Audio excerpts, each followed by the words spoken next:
একটা সকাল যা দেখতে ছিল একদম নিরীহ কিন্তু যার গন্ধে ছিল অঘটনের বারুদ। স্কুলে ঢোকার আগেই বল্টুর মুখে ছিল রহস্যময় হাসি। রাজু জিজ্ঞেস করল, আরে বল্টু, আবার কি প্ল্যান করেছিস? বল্টু বলল, আজকে আমি আমার নতুন আবিষ্কার স্কুলে ট্রায়াল করব। নাম দিয়েছি অটো হোমওয়ার্ক কমপ্লিটার 3000। রাজু ভ্রু কুঁচকে বলল, এইটা আবার কি? বল্টু ব্যাগ থেকে একটা ছোট কৌটো বের করল, দেখতে মশার কয়েলের মতো। তারপরে বলল, এই যন্ত্রটা হোমওয়ার্কের খাতা দেখলেই নিজে নিজে উত্তর লিখে ফেলবে, আর যদি টিচার আসে তখন নিজে নিজে খাতা বন্ধ করে ফেলবে। রাজু তো বলল, তুই তো দেখি ইলন মাস্কের চাচাতো ভাই। বল্টু গম্ভীরভাবে বলল, ইলন মাস্ক? ছ্যা, ও তো আমারই পিছনে আইডিয়া চুরি করে রকেট বানায়। এদিকে ক্লাসে প্রবেশ করলেন প্রিয় গজেন স্যার। মুখে অদ্ভুত এক খুশির ভাব। সবাই ভাবল বুঝি টেস্ট ক্যান্সেল হবে, কিন্তু স্যার বললেন, আজকে আমরা হোমওয়ার্ক চেক করব, এবং স্পেশালি বল্টুর খাতা আমি নিজে চেক করব। বল্টুর মুখে একটুও ভয় নেই। সে আস্তে করে তার অটো হোমওয়ার্ক কমপ্লিটার 3000 চালু করে খাতা খুলে রেখে দিল। সবাই হাঁ করে দেখছে, খাতায় লেখাগুলো একে একে ভেসে উঠছে। গজেন স্যার খাতা খুলে বললেন, ওহ বাহ, অঙ্কের উত্তরগুলো একদম সঠিক। হঠাৎই খাতা বন্ধ হয়ে গেল। স্যার কপাল কুঁচকে বললেন, এ কি, খাতা কেন বন্ধ হল? বল্টু বলে, স্যার মনে হয় খাতা নিজেই লজ্জা পেয়ে গেছে।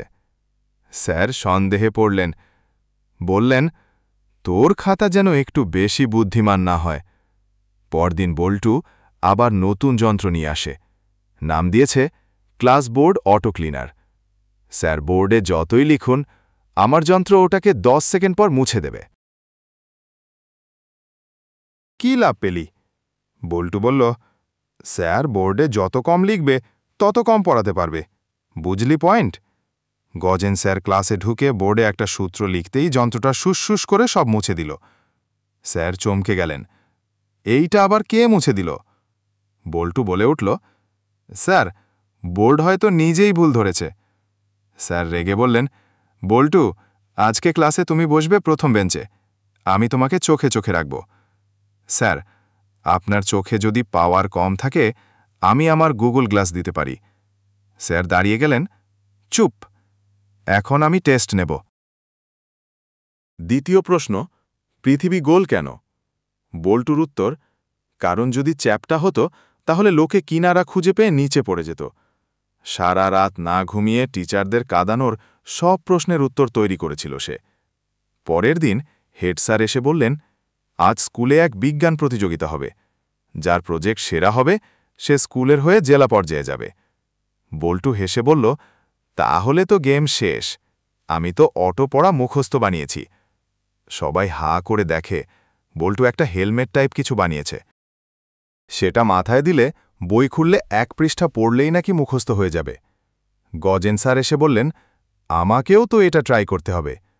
বল্টু বলল, স্যার আপনি ট্রাই করলে আপনি এত স্মার্ট হয়ে যাবেন যে স্কুল ছেড়ে নিজেই স্কুল খুলে ফেলবেন। স্যার গম্ভীরভাবে হেলমেটটা পরে একটা বই খুললেন। তারপর বললেন, মন্দ না, কিন্তু একটা সমস্যা। সবাই জিজ্ঞেস করল, কি সমস্যা স্যার? স্যার বললেন, এই হেলমেট মাথায় পড়লে আমার মনে হচ্ছে আমি বল্টুর মতো কথা বলা শুরু করেছি। বল্টু বলল, স্যার এটা তো সাইড এফেক্ট, স্মার্ট হলে একটু ফানিও হতে হয়। শেষে বল্টু জিতল না, কারণ হেড স্যার জানালেন তার যন্ত্র আসলে স্কুলের ওয়াইফাই বন্ধ করে দেয়। তুমি ওয়াইফাই ব্লক করেছিলে কেন? বল্টু উত্তর দিল, স্যার পড়ার সময় নেট থাকলে সবাই গুগল করে, নিজে কিছু ভাবে না। আমি তো সবাইকে নিজের মতন ব্রেন অ্যাক্টিভ বানাতে চেয়েছিলাম। সবার চক্ষু চিলকাজ। হেড স্যার মাথা নাড়িয়ে বললেন, বল্টু, তুই যদি ছাত্র না হয়ে কোনো প্ল্যানেট হতিস তাহলে নাসাও হিমশিম খেত। শেষে গজেন স্যার বললেন, এই ছেলের মাথা আছে ঠিকই, কিন্তু ওই মাথার লজিক খালি মঙ্গল গ্রহে চলে।